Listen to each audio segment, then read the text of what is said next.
राहुल गांधी का विदेशी दौरा अक्सर चर्चा में रहता है। वो विदेशों में कुछ न कुछ ऐसा बोल देते हैं जिससे सियासत गर्मा जाती है। इस बार उनका अमेरिकी दौरा चर्चा में है।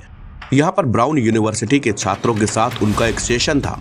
इस दौरान उन्होंने पिछले साल हुए महाराष्ट्र चुनाव का मुद्दा उठाया और कहा कि देश की चुनावी प्रणाली में काफी समस्याएं हैं। राहुल गांधी ने चुनाव आयोग पर भी आरोप लगाए हैं। उनके इस बयान पर सियासत गर्मा गई है। बीजेपी की प्रवक्ता संबित पात्रा ने राहुल गांधी पर कई बड़े आरोप लगाए। पात्रा ने कहा कि सोनिया गांधी और राहुल गांधी बेल पर बाहर हैं। नेशनल हेराल्ड मामले पर भी पात्रा ने कई सवाल दागे। संबित पात्रा ने कहा कि अमेरिका जाकर भारत के लोकतंत्र पर हमला कोई देशद्रोही ही कर सकता है। देखिए, राहुल गांधी जॉर्ज सोरोस के एजेंट हैं। Rahul Gandhi is the agent of George Soros. George Soros के चंदे पर राहुल गांधी का धंधा चलता है और जॉर्ज सोरोस ही बताता है इनको कि क्या करना है, कैसे कपड़े पहने हैं, कैसी एक्टिंग करनी है।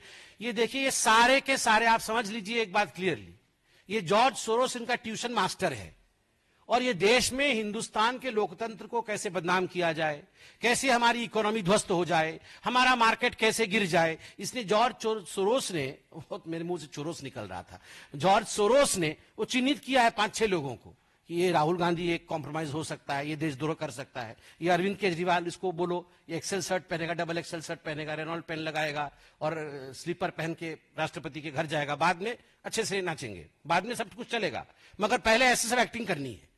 तो ये सब राहुल गांधी को भी ये टी शर्ट पहनना है, जींस पहनना है, युवा में घुसना है, ये सब सोरोस ने सिखाया है। जाके यूएस में इस प्रकार से भाषण देना है, इंडिया के विरोध में कहना है, प्रश्न उठाइए। मगर अमेरिका में जाकर हिंदुस्तान का लोकतंत्र कॉम्प्रोमाइज्ड है, ऐसा केवल देशद्रोही ही कह सकता है, कोई दूसरा नहीं कह सकता। लोकसभा में विपक्ष के नेता और कांग्रेस सांसद राहुल गांधी ने एक बार फिर से चुनावी प्रक्रिया पर सवाल खड़े किए हैं। उन्होंने अमेरिका की धरती से कहा कि यह बिल्कुल स्पष्ट है कि चुनाव आयोग ने समझौता कर लिया है और सिस्टम में कुछ गड़बड़ है। ब्राउन यूनिवर्सिटी में संबोधन के दौरान राहुल ने कहा कि मैंने ये कई बार कहा है, महाराष्ट्र विधानसभा चुनाव में महाराष्ट्र में वयस्कों की संख्या से ज्यादा लोगों ने मतदान किया। राहुल गांधी ने महाराष्ट्र के चुनाव को लेकर आगे कहा कि चुनाव आयोग ने हमें शाम 5:30 बजे तक के मतदान के आंकड़े दिए और शाम 5:30 बजे से 7:30 बजे तक के बीच 65 लाख मतदाताओं ने मतदान किया। ऐसा होना शारीरिक रूप से असंभव है। एक मतदाता को मतदान करने में लगभग 3 मिनट का समय लगता है और अगर आप गणित लगाएं तो इसका मतलब है कि सुबह 2 बजे तक मतदाताओं की लाइनें लगी रहीं। लेकिन ऐसा नहीं हुआ। जब हमने उनसे वीडियोग्राफी देने को कहा तो उन्होंने न केवल मना कर दिया बल्कि उन्होंने कानून भी बदल दिया ताकि हम वीडियोग्राफी के लिए कह ना सके। यह पहली बार नहीं है जब राहुल गांधी ने चुनाव प्रक्रिया को लेकर गंभीर सवाल खड़े किए हैं। पिछले महीने 10 मार्च को राहुल ने सदन में मतदाता सूची का मुद्दा उठाया था।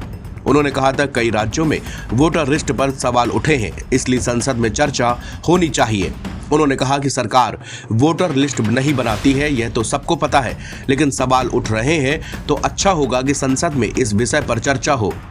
दरअसल लोकसभा स्पीकर ओम बिरला ने चुनाव प्रोसेस को लेकर राहुल के सवाल का जवाब दिया था। उन्होंने पूछा था कि क्या वोटर लिस्ट सरकार बनाती है।